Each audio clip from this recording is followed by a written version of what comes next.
Today's episode is brought to you by Consumers Beverages, Buffalo's beer store. Head to consumersbeverages.com and find out what's on tap. And by Buffalo.com. Head to buffalo.com/audio to listen to other great audio Buffalo podcasts featuring Nick Mandola, Buffalo Blog, InPod Forum, and more. Today's guest is Gedra Forster from Nickel City Cheese. Jill came down and talked to Donnie about her store, her travels in the culinary world, and why she came back to Buffalo. Let's get to it. So how was today at the shop? You know what? It was surprisingly good. Yeah? Mondays and Tuesdays are either really, really good or it's like, let's go bowling, like, 'cause there's nobody here. But today was good, Got enough prep done to get ready for the week and enough bookwork done to sleep at night, knowing that there's a little bit of money in the bank. That's always a positive. Because I try and do it like once a week, like sit down with the computer and go over everything. And when I don't, I can feel the anxiety building. And like a jackass, I don't look at the bank account like like on Sunday when I should, I just wait, stress myself out. Yeah. Well, I feel like that's kind of a weird part of like that industry of like you train to become a chef or a cook, and I mean because I believe you went to CIA, correct? I went to New England Culinary. New England. Steve said a culinary school. Yeah. I jumped, but I mean I feel like they don't go over the book stuff as much. I wish they did. I started culinary school 20 years ago, which is freaking frightening. And I don't remember a lot. I don't remember all of the butchering. I don't remember a lot of the wine stuff. Because you just get in your daily life. You get in your daily job, and all of a sudden, all that stuff kind of goes away. Yeah. Until you find your passion. And if your passion is wine, that's going to come rushing back. If your passion is butchery, I hate numbers. Holy hell. I hate numbers. So that was like, I have to do this for 3 weeks. Cool. I'm done. Woo, week 4. On to baking. Yes. Nice. Yeah. So I call my mom a lot, like, 2 and 2 is still 4, right? It's one of those, you have to do it. Yeah. Well, especially in like a shop setting. Right. That seems like it's almost very important. Yeah, paying your bills is kind of important. Well, just having like inventory and things right. That. But yes, also paying your bills. I feel like that's probably a big part of it. It is. And when the bills come in, and it's like people are like, "Oh my God, cheese is so expensive." But when you buy all that cheese at one time and it comes in on one invoice, you're like, "Oh my God." Oh my God. That's like a millionaire's mortgage. It's crazy. Yeah, I mean, when you're getting, high quality cheese, I feel that stuff probably doesn't come in cheap. No, it does not. No, as you can see by the prices at the store. They're pretty good. I mean, we were there Sunday and we picked up a couple of things. That 600-day prosciutto. Oh my God, isn't that amazing? That is ridiculous. I love it. I had a woman come in today and she's like, I've had prosciutto all over the world, all over Buffalo. Yours is the best. I was like, thanks. All I did was slice it. Awesome. That's great. I wish I could take credit for it. In my experience, you do all these cuttings and all these different tastings, and you just you just take copious notes and you know what you like, and when the time comes, it's like Christmas shopping for yourself. That sounds awesome. Yeah, it's really cool.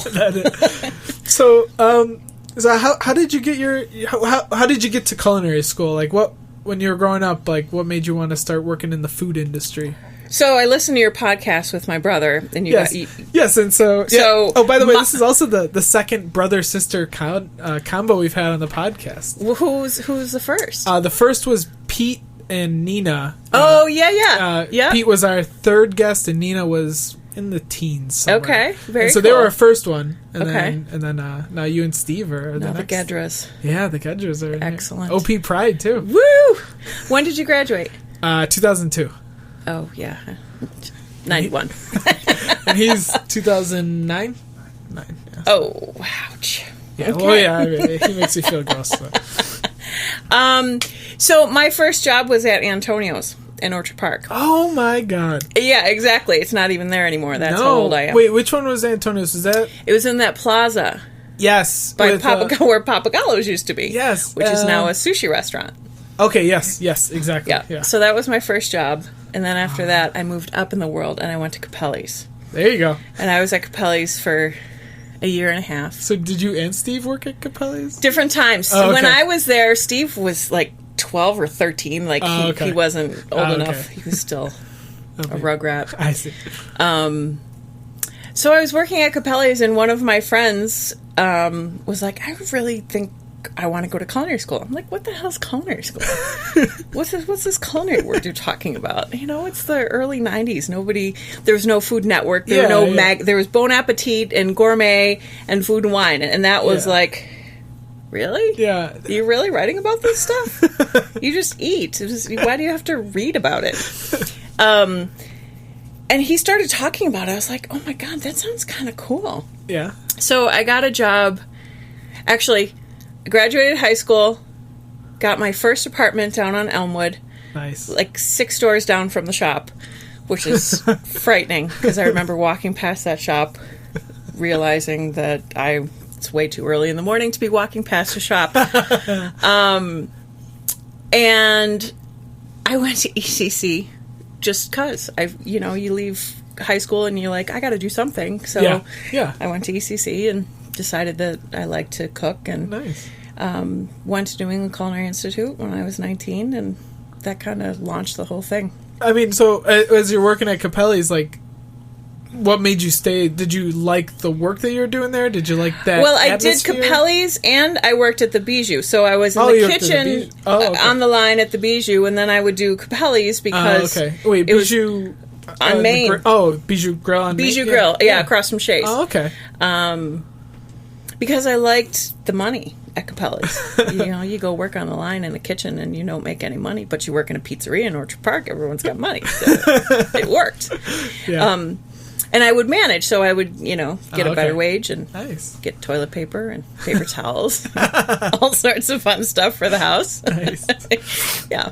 Nice. And so like you're doing it and you enjoy the gig. I mean, at Bijou, did you enjoy more the, I don't want to say artistry, but like the actual food love? I mean, because at a pizzeria, you're making pizza and subs. You know what? I like the adrenaline of it. I liked the push. I liked the stress. I liked, especially, I hate to say it, Super Bowl Sunday, working at a pizzeria, dropping 8,000 wings in a 5-minute span. It's like, oh my God, this is really cool.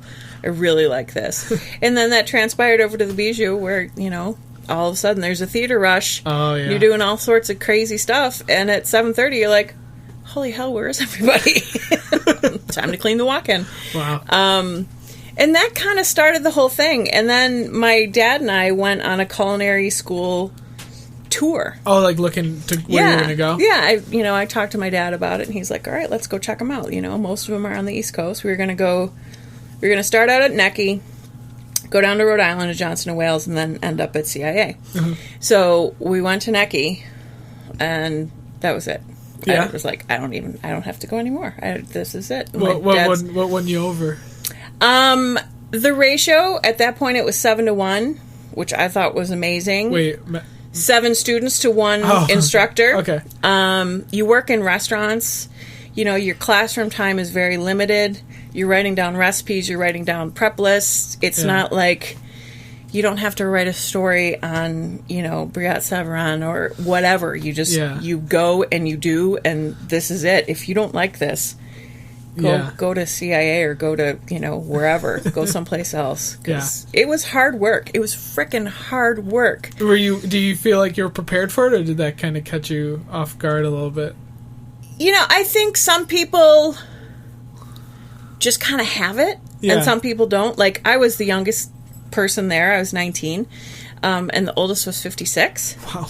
So it was like, holy, that's quite a big span. Yeah. But some people go to do it as a career change. Some people, this is their only career. Some people are like, oh, I was really bored after my divorce, so I thought maybe I would do this.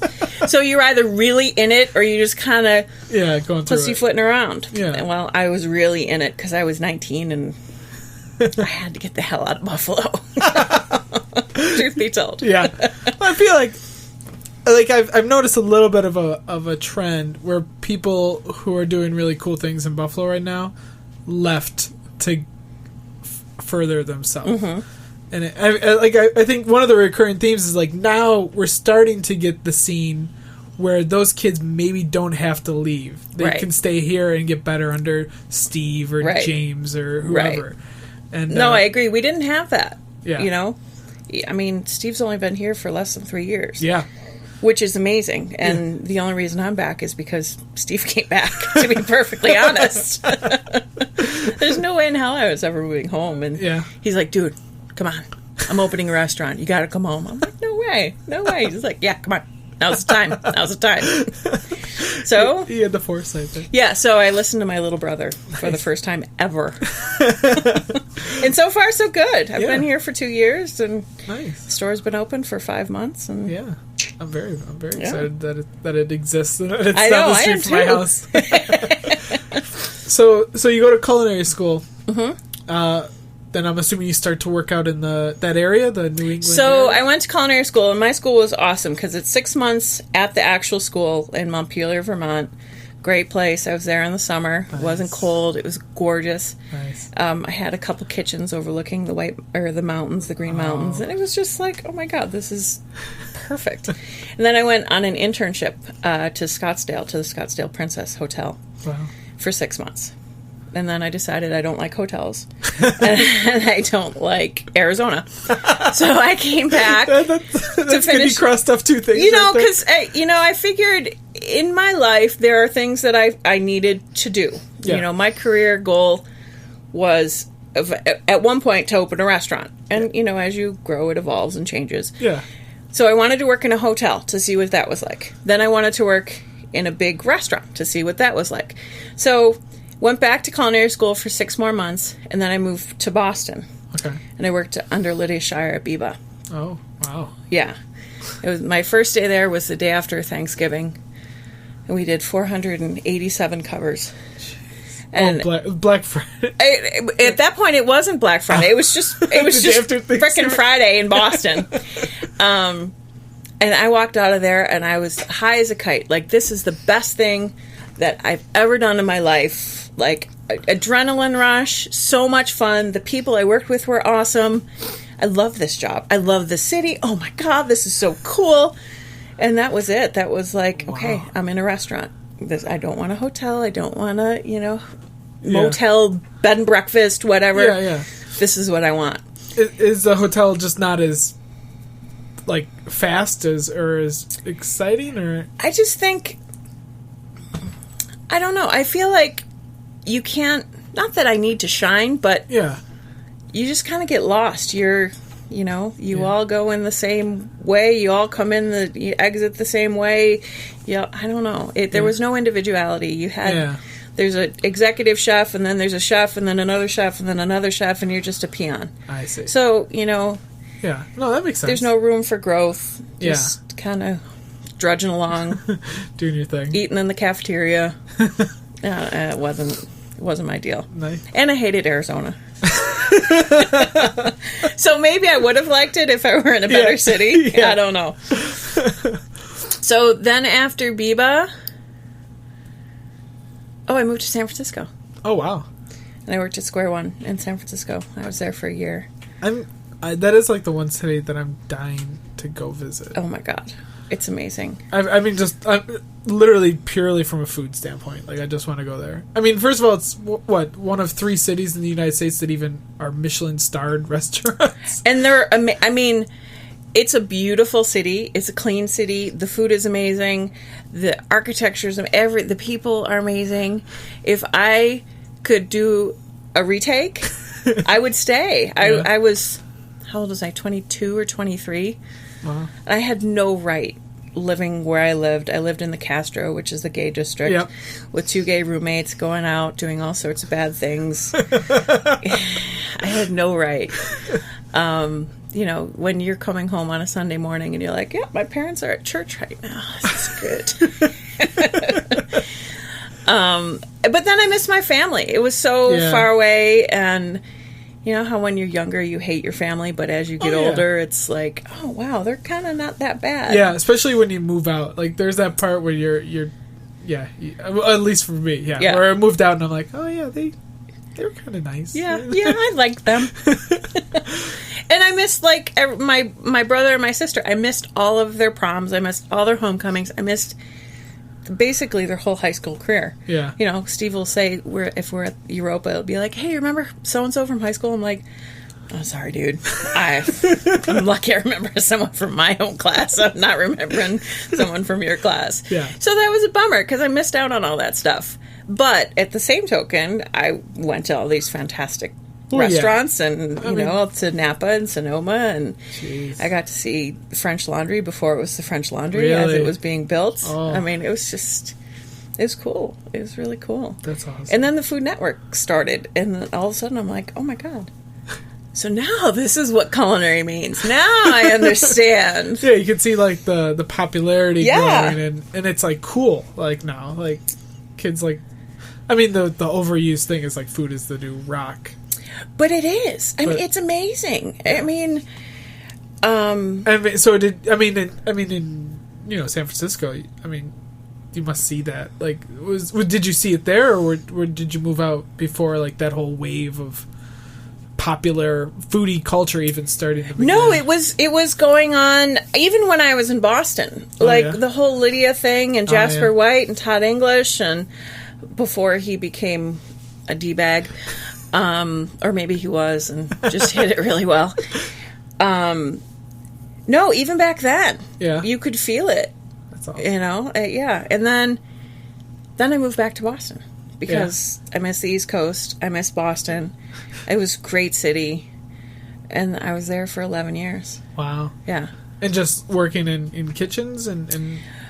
working in kitchens. I catered. Again, just trying to figure out where I belong. I went to the front of the house because all of a sudden I was like, you know what? I got this. I know how this piece works. Let's see what goes on up front. Yeah. So I worked in the front of the house. I managed. I worked at Radius Restaurant. And I booked all their private functions and did all that stuff. And then all of a sudden I was like, okay, I got the restaurant piece covered. It's time to hit retail. Okay. So I went, my ex-husband was a private chef for a family on Nantucket. So my brother... That just sounds insane to see. Oh, I know. To say that, yes. So we summered on Nantucket for several summers.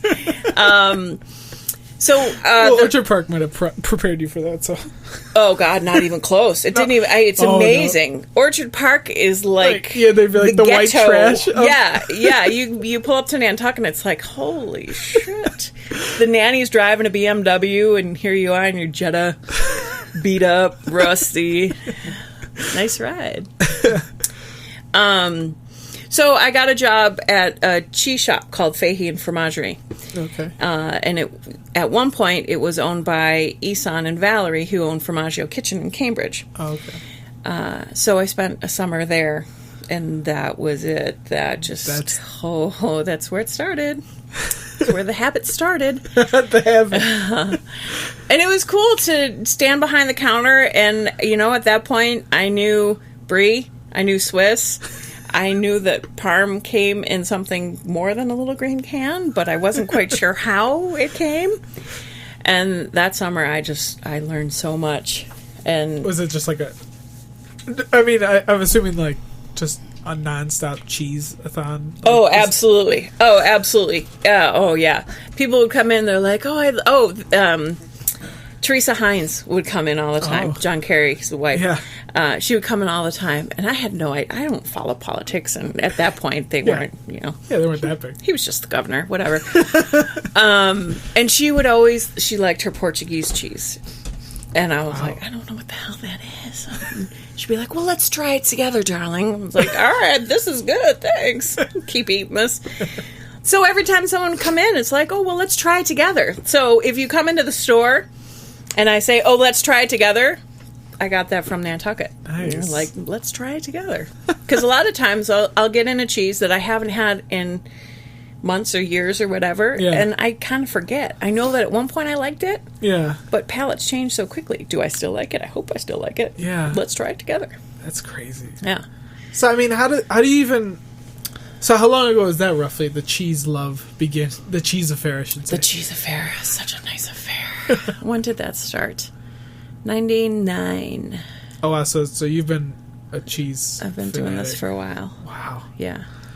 So, I mean, I guess as far as, like, studying and things like that go, I mean, so it just seems so intimidating. Like, so I'm not a huge cheese guy yet. Mm-hmm. I want to be. Like, I go to your shop and I look and I'm like, I want to have all of these. I want, and like, you will all come home with me tonight. Yeah. And like, and things like wine and for people, like, how did you begin? Like, was it literally just trying everything? It's literally putting it in your mouth and saying, holy hell, this is delicious, or why does this taste like a diaper?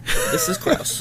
Who the hell would ever make this? Do you still have some cheeses that you like, I mean, I feel like at this point, you must love most cheese? Or you still have the ones that you can't understand why people eat? I'm going to sound like a snob right now. I can't understand cheeses with shit in them. I don't like cranberries in my cheese. I don't like pineapple in my cheese. I don't like hot sauce, buffalo chicken wing. Yeah. No. I feel like Buffalo, Wegmans has started to improve their cheese selection over time, and there's places like Premier Gourmet, which cater to people who want finer things, the rich kids in Williamsville and whatnot.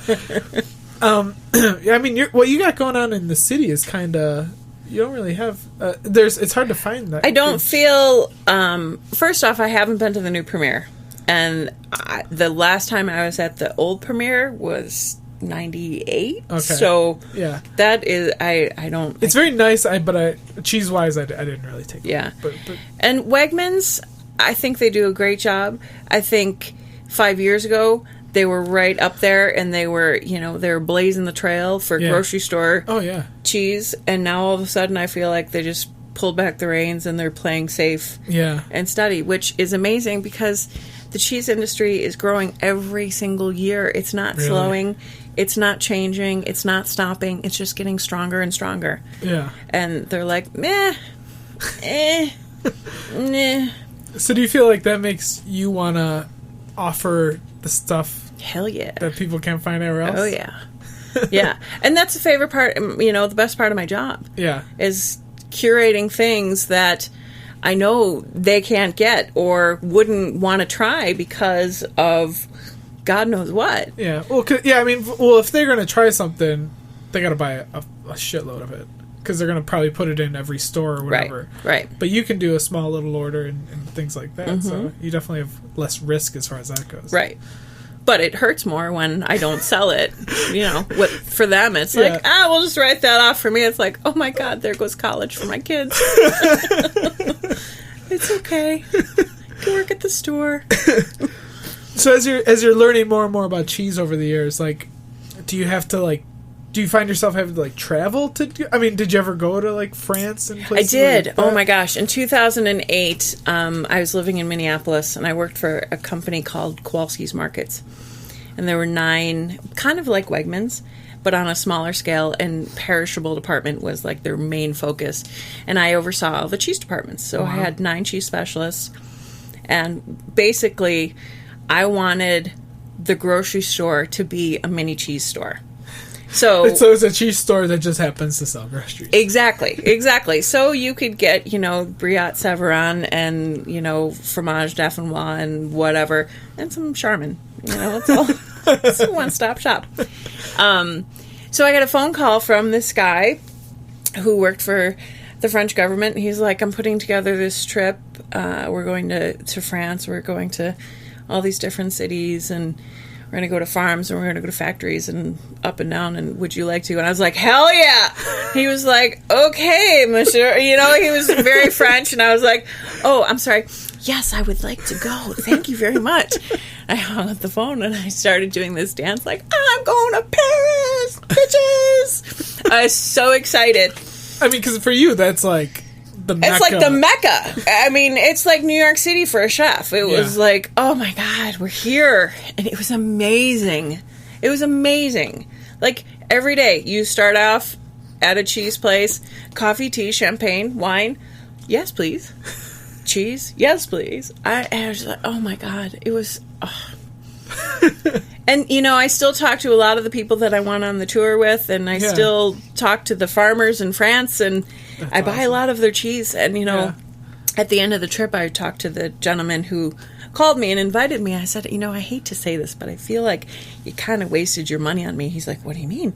I said, I already buy all of these cheeses that you took me to. And he's like, well, now you have an even better story because you got to meet the cheesemaker and the son of the inventor of Epoisse. And I was like, okay, cool. I'm all right, good. Now I feel better because I really felt guilty. Like, oh, I just took someone's experience away. But it was amazing. So, I mean, I guess like is it titled like cheesemonger? Is that a thing? Yeah, cheesemonger, yep. Okay. I don't know why. Purveyor of. Purveyor of, yeah. Mm-hmm. I mean, are you literally, like, because when I've talked to chefs, like, they talk about, like, working all day and then going home and then reading more about food. Yes. Like, would you go home and then read more about cheese or... So on my nightstand right now, I have Culture Magazine, which is a cheese magazine. Okay. It's the only... Well, there's two. Cheese Connoisseur and Culture. I love Culture. Yeah. And I have 4 cheese books on my nightstand, and I have... How to Be a Better Business Person on my nightstand by Ari Weinswag at Zingerman's. Nice. And then I just got Tina Fey Bossy Pants just because you gotta break it up. Yeah, you can't be all business all the time. No. But yeah, I do. Like, people come in the store and they're like, oh, can you tell me what this is? And it's like, no, I have no idea. Let's find out. And then they'll leave and I'll write it down and I'll go and I'll go and like spend way too much time trying to find it, figure out where it is, how it started, who the inventor was, you know, who the cheesemaker is, what kind of milk are they using, what are the cows eating. It's nuts. But you know what? It's the romance. It's what sells cheese. Yeah. So that and the taste. Yeah. Well, I'd say so. Mm-hmm. That's insane. Yeah, it is. I know. I'm kind of nuts. But. Well, I feel like, I mean, anything that if somebody has like a passion for, it shows. I mean, when you go into your store, you can tell that you really care about the things that you're serving, and I think like that just raises everybody's game. Like somebody sees that you have such a passion in that, and that it's guys with brewing beer, and it's guys with all that stuff. Right. Yeah, I hope so. I hope people can feel my excitement because I walk in there every day and it's not like, oh shit, I'm at work. It's like, cool. What are we going to do today? Let's make this fun, So I was reading about like various cheeses and importing, and is there actually like a legal list of cheeses for the United States or something like that? It's not a legal list per se. Okay. Here's the deal. In the United States, we can't make or import raw milk cheeses aged under 59 days. Wow. So any soft ripened cheeses, bries, camemberts, anything like that, beautiful little bloomy goat's milk, they have to be all pasteurized. Okay. So if we go to France or anywhere else in the world except for our 50 states, you can get whatever you want, made however you want, by whoever you want. Yeah. And because I saw when Nino was in Paris, I saw something mentioned about raw. Yes, about eating and smuggling, and yes, there was talk of smuggling. I'm assuming you dined on a fair amount of raw cheese when you're out there. You know what? I go to Canada. Oh, really? I didn't even think of Canada. Just go across the... Well, that one place is supposed to be right outside of Toronto. What the hell is it called? Cheese Boutique. Yeah. Me and Allie went there for the first time last month. Oh my God. The smartest business move ever. One way in, one way out. You literally walk in and you can't turn around because there's a gate that locks you in. You have to walk through the whole entire store. That is a great... It is brilliant. That is It's genius. a maze. Yeah. And that place is, I mean, first of all, the actual location's cool. Like, right. It's like wooden everything, and you can go in the cheese cave and see what they're making for like the restaurants in Toronto. I know, that cheese cave is huge. Yeah. And then they have another one across the street. Really? That wasn't even like their whole inventory. There's a whole other building across the street. Gee. I know. And then they have the cookware and the bakery and, oh my God. Do you make frequent trips? You know what? I've only been once. I went right before the store opened. I was like, I got to check this out. I got to see what's going on. And we went to Whole Foods. Okay. We went to Cheese Boutique in the Leslieville cheese shop. Oh. And Cheese Boutique by far was like, I could just go and just live. But like a stupid American, you know, I'm up there ordering cheese and I was like, oh, I'll get a quarter pound. And she's like, oh, you mean blah, blah, blah grams? I was like, yep. Yep. I went to Orchard Park. We didn't learn the metric system. And if we did, I think I skipped that day. Yeah. Or we just all forgot it. There's no reason. Exactly. I should get some app on my phone so when I go up there next time I sound a little bit more. I know. I would like this many grams, please. I know. Well, I learned at the store because people are like, I don't know how much I want. Like, I don't know, like a quarter. I was like, how about 1 finger, 2 finger, 3 finger? So that, like, all of a sudden, that's so incredibly helpful because every cheese weighs different. It's made different. A quarter pound of Parmesan is totally different than a quarter pound of blue. Yeah. So I've developed a new system that works very well. I like it a lot. Finger and a half. Finger and a half. So, have you had people... I mean, because your shop is kind of like a specialty shop. Like, you're going in there for maybe specific things. Correct. Have you had people stopping by who are like noobs like me, like rookies who don't absolutely know? And like, so what is your general process if somebody's like, I want to try stuff new? Like, how do you generally like guide them with their... So regardless, I think, of your level of cheese knowledge, my question is hard, soft, creamy, gooey, crumbly, stinky, cow, sheep, goat. Yeah. What do you feel like trying today? Because I have all of those. Wow. And if you're someone who's new to it, let's start at the very beginning. Let's start with the soft, bloomy rinds, the bries, the camemberts, and we have this great register system. And that is very cool. I'm going to take your name, and it's going to track everything that you buy. And so if they come back and be like, what was that thing I had? So you're going to come back and say, hey, Jill, I'm Donnie, and remember last time I got oh, God, what did I get? And I'm going to look it up, and it's like, yeah, cool, that's what you got. And we're going to take it from there. And because it's so helpful, because people come in all the time, they're like, hi, Jill. Hey, guy. What's up? Hey, you. Yeah. Hey. How are you? Yeah. It's embarrassing because, you know, they're like, hey, how are the kids? I'm like, oh, God, I talked about my kids. I don't even remember your name. So, yeah, just starting at the basics and kind of working our way through the case. Yeah, because, I mean, I feel for some people it's intimidating. For me, it's intimidating, too, still? to try and figure out how to make the customers happy every single time. Yeah. It's not like, I don't want them to be like, yeah, it was good. I want them to be like, oh my God, that was amazing. Yeah. Every time. And to wow someone every single time, that's a pretty tall order. Yeah. But I'm up for it. I think we can do it. Yeah. Because there's a lot of cheese in that case. So how do you decide what goes in there? Like, do you do a lot of R&D? Are you ordering a lot of little samples every now and then? You know what? I'm not. I just took copious notes over the years. Do you have like a Bible of... I have several. And yeah, it's just like, oh, I remember when I was here, I tried this, and remember that so-and-so brought this. And, you know, a lot of it is people are asking me for things. Because when I opened the store in March, I didn't know shit about Buffalo. I didn't know what people wanted. I didn't know what people liked. I didn't know what was going to... I mean, am I going to be mozzarella and Asiago? And what's going to happen here? So I kind of went out guns blazing, and there were a lot of stinky cheeses, and there were a lot of blue cheeses, and they sold. Yeah. It's like, oh my God, this is so cool. Somebody else is as nuts as I am. This is awesome. So I just kind of took it from there. And, you know, we have staples. We'll always have, you know, fromage dauphinois and brie châtelaine.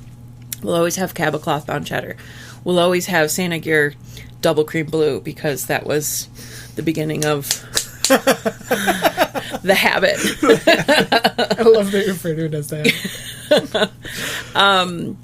But after that, it all kind of, it ebbs and flows. There's things that are in season that we can only get in the spring. And, you know, there's the big mountainy cheeses that we'll bring in for fondue in the wintertime. And, you know, it just, every time you come in, there's something different.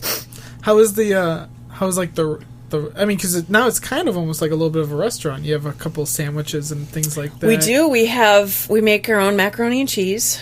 Ooh, didn't know that. Yes, cheese store mac and cheese. That sounds like a pretty good combination. Awesome. And we have like 6 or 7 sandwiches that rotate. Yeah. We're actually taking one off and putting on 2 more this week. So that banh mi was delicious. I don't know if that's the one that's coming off. That's not. No, that won't go away for a while. That was. Yeah. I will say, honestly, there's not many banh mi's in Buffalo, but that was the best one that I've had. That's awesome. Yeah. Because that was a lot of R&D. Yeah. Like a lot of really bad Vietnamese experiences. Like, really? You really only want $2.75 for this? Yeah. What's wrong? Yeah. But you still eat it and you're like, oh, yes, that's right. This is spam. That's what's wrong. Yeah. So, the banh mi will stay. We'll always have a grilled cheese. And, Allie was with the fig. The fig and the Marcona almond butter. Yeah. You know what? I totally forgot about the almond butter when we brought it home. Mm-hmm. And then when I was eating it, I thought, that was, genius. That was, that worked so well with the sweet and the cheese. I was like... Salty, sweet, creamy, crunchy. Yeah. Yeah. That's what's up. But, you got to think... People are like, oh, I just want a plain ham sandwich. It's like, well, why? Why would you just want plain? There's so many alternatives. You can have plain tomorrow when you cook for yourself at home. That's fine. Yeah. Not when you're going out to pay $8 for a sandwich. Exactly. I'm not giving you plain. There will be no ham and Swiss at the cheese store. All right, we'll mark that down. Yeah, exactly. Word to the wise. Yeah. Well, I mean, has that picked up as well? I mean, the ordering part? Yeah, they really have. In the beginning, it was just kind of like a convenience thing. Oh, I can get this too. And now all of a sudden, people come in specifically for lunch or dinner or 10 a.m. mac and cheese. I'm really hungover. I need mac and cheese right now. It's yes, you do. And here's a Coke. See you later. That'll probably be me. And that's great. Saturday or Sunday. Yeah, we're putting buffalo chicken mac and cheese on the menu this week. Oh yeah. It's awesome. It is so good. And it's the perfect hangover cure. Yeah. It's protein and salty and spicy and it's so good. Do you get to kind of go back to your kitchen roots with that kind of stuff? I do just enough of it so it's not so you enjoy it, but it's not too much. Right. I think the cool part about what we do, we cure our own salmon. Oh wow. Really? So every probably 6 sides of salmon we'll change it. We just did a brown sugar bourbon cure and now we're doing a ponzu cure. So I had no idea. Yeah, because it wasn't there on Saturday. I was going to say, I'm so upset. Come this Saturday. It'll be out of the cure. Okay. So we change, we do stuff because we have the time. Because, when you're in the kitchen, you feel that pressure. Yeah. When you're working retail, you get popped and then you don't. And then you get popped and then you don't. So there's time to get things done. And create new things like pimento cheese spread and spicy goat spread. And... Yeah. Awesome. We're working on a creamy blue cheese dressing using my habit cheese. I love that. Yeah. Buttermilk, Saint Gear, something. I don't know exactly. Yeah. So, that's ever nice. Evolving. That's awesome. Yeah. Always different. So what do you have planned in the future of the shop? I know you have a gorgeous back patio, correct? We do, yes. So, a couple things for the patio. The third Thursday of every month, we have community tastings. Oh. So, from 5 to 7, bring a bottle of Kool-Aid or your favorite adult beverage. Do not tell the city. And come meet your neighbors. Come meet, fellow cheese enthusiasts. Yeah. Sample some food. Hang out on the patio. Wow. Yeah. And then we have cheese classes. Oh, okay. So do you make cheese for the shop? I know you make the burrata. Burrata and mozzarella. Okay. And then we just make cheese spreads. Okay. I feel our kitchen isn't clean enough. Okay. I mean, our kitchen is very clean. Yeah. But we have so many other things happening in the kitchen with the sandwiches Yeah, yeah. and all the loads that are coming in. Yeah, I mean, you need a pretty, like, sterile. Sterile, yeah. Yeah. It has to be like a emergency room, basically. Exactly, yeah. And that's not us. So the liability piece for me is like, That makes sense. yeah, no, I'm good. I'll just import the stuff. It's much easier. No one will die. Yeah. So then we have cheese classes. We do that once a month out on the patio. We limit it to 20 people. It's $15 a head. And every month the theme changes. Wow. Yeah. What was last month's theme? Last month was America the Beautiful for Okay. July. And next week is Old World Traditions, New World Rebels. Okay. So we'll have old school Breeze and we'll have Parm and all that stuff versus a lot of the American new kids. Nice. And we actually have Billy Loeb from Premier Wines coming next week Oh. to pair wines with it. Wow. Yeah, so it'll be cool. Nice. Yeah, class is sold out. Well, they can look forward to the next one. Yeah, exactly. Yeah, so I think we'll do classes up until, December.